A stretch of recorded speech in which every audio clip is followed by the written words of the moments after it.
यात्रा के साक्षी रहे हैं। हंसराज जी मोडसरा इस पूरी देव जसनाथ पारिवारिक वानिकी यात्रा के साक्षी रहे हैं, जो सुबह से साय तक 18 दिन की यात्रा के पश्चात आज समापन समारोह के बीच में हमारे साथ उपस्थित है। हम इनसे जानेंगे कि इस पूरी यात्रा के दौरान क्या अनुभव साझा करें और किस प्रकार से जसनाथियों के एक साझा कुनबे के साथ ने आपने यात्रा देखी, उसका अनुभव करें। बिल्कुल, धन्यवाद भागीर जी। हमने इस यात्रा के अंदर 5 जून से जैसे ही यहाँ से यात्रा स्टार्ट की तो प्रत्येक गांव के अंदर हम गए और प्रत्येक गांव में हमने संस्थागत वन मंडल स्थापित किए और उन संस्थागत जो वन मंडल हमने जहाँ भी जिस गांव के अंदर गठित किए उनके अंदर हम सबसे ज़्यादा नवयुवकों को जोड़ा, उनको जाल के बीज और सहजन के बीज दिए गए और उनका एक टीम और उनका एक कुनबा तैयार किया कि वो आने वाले समय के अंदर ज़्यादा से ज़्यादा अपने गांव के अंदर जो सार्वजनिक जगह हैं उन जगहों के अंदर पेड़ पौधे लगाएं और उन पेड़ पौधों को लगाने तक ही सीमित नहीं, वहाँ से कार्य को स्टार्ट करें और उन पौधों को पेड़ बने तब तक उनको अपने गोद लेकर के उस पौधे को परिवार का हिस्सा बना करके उस पौधे का जो वास्तविक जो इन्वायरमेंट को जो फायदा मिलना चाहिए उस इन्वायरमेंट फायदे तक उसकी व्यक्तिगत जिम्मेवारी बनती है। ऐसे ऐसे हमने संस्थागत वन मंडल तय किए और जितने भी गांवों में हम गए उन गांवों के अंदर इस हमारी यात्रा का भव्य स्वागत उन लोगों ने किया और जिस हिसाब से हमने देखा कि वो लोग स्वागत कर रहे हैं उस हिसाब से रियल में ऐसा लगता है कि इस पर्यावरण के लिए ये यात्रा बहुत ज़रूरी थी, क्योंकि अब जो जिस हिसाब से कोरोना काल में अपने को देखने को मिल रहा है कि ऑक्सीजन की बिल्कुल कमी हो चुकी है और ऑक्सीजन के लिए जिस हिसाब से लोग पीछे तड़प रहे थे तो जब अपने पास इन पेड़ पौधों के माध्यम से ऑक्सीजन का अपार भंडार है तो क्यों न हम सबको मिलकर के इस मुहिम को सफल बनाना चाहिए। और इसके लिए मैं सबसे ज़्यादा क्रेडिट जो देता हूँ वो प्रोफेसर श्री श्याम सुंदर जी जानी को देता हूँ, क्योंकि उन्होंने जिस हिसाब से हमारे को गाइड किया और जिस हिसाब से हमारे को कहा गया, हालांकि हम इस वन मंडल के अंदर एक पदाधिकारी के रूप में, लेकिन हमने कोई पद न मान करके एक इस प्रकृति के लिए, इस धरती के लिए हमारा जो फर्ज बनता है उस फर्ज को हमने निभाया है। और मैं पुनः धन्यवाद करता हूं प्रोफेसर साहब का कि इसके लिए हमारी जो स्थानीय जो भूमि है उत्तम देसर की, उस भूमि में जो अवतार भूमि डाबला तालाब जिस जगह देव जसनाथ जी ने आज से 550 साल पहले अवतार लिया था और उनकी शिक्षा के अंदर भी ये कहा गया था कि ये जो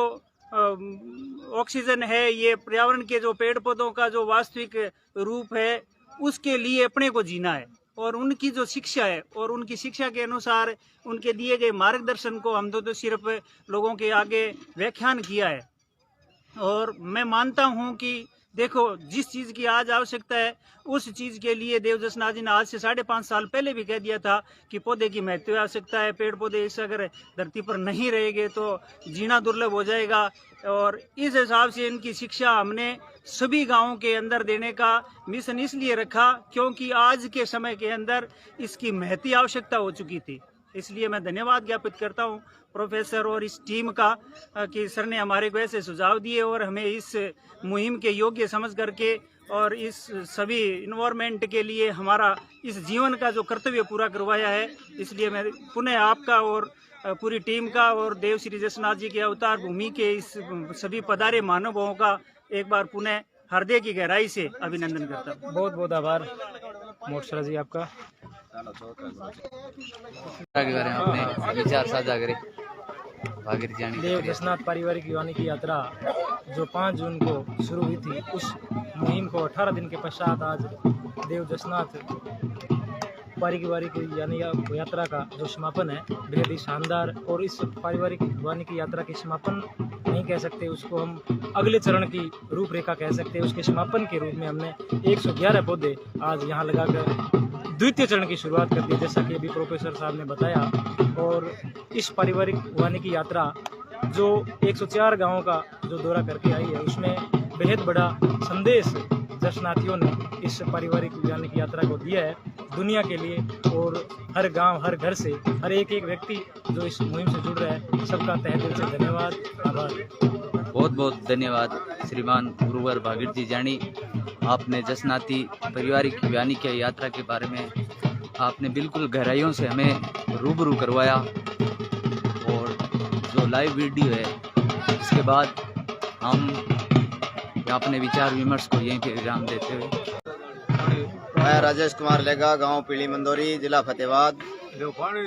स्टेट हरियाणा। मैं जसनाथ जी अवतार भूमि डावला तालाब में पौधारोपण के लिए यहाँ पहुँचा हूँ। मेरी आप सब लोगों से विनती है कि आप भी इन पौधारोपण में सहयोग करें और पौधों को भरपूर पानी देकर इनकी जो जीवन लीला है उसको पूरी तरह से पूरे सिरे तक जानी चाहिए, ताकि हर पौधे को पानी के साथ साथ जीवन की जो पौधे की प्रवृत्ति होती है उसका पूरा का पूरा जो इस डाबले तालाब को हरा भरा और पर्यावरण तीर्थ स्थल बनाने के लिए जो मुहिम चल रही है उसका पूरा का पूरा जो संदेश है वो पूरी दुनिया तक जसनाथ जी के नाम पर जसनाथ जी अवतार भूमि डावला तालाब तीर्थ स्थान बनना चाहिए। धन्यवाद। जय हिंद, जय जसनाथ। जय गुरुदेव।